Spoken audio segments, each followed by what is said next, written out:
Here I have XIAOMI Redmi K40, and today I'm going to show you how to enter recovery mode on this device. So firstly, you have to turn your device off, and after it turns off completely, what you have to do is to hold down combination of keys, power key and volume up at the same time for a couple of seconds like this. After the screen turns on, you can release power key and keep holding only volume up.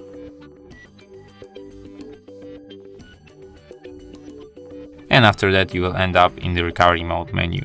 Here at the recovery mode you can use volume keys to navigate and power key to select, and you have such options as reboot, wipe data and connect with Mi Assistant.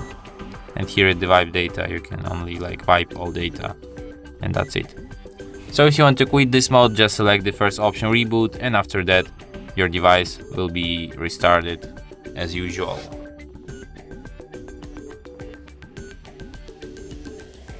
And that's it. Thanks for watching. If you find this tutorial useful, don't forget to hit that like button and subscribe to our channel.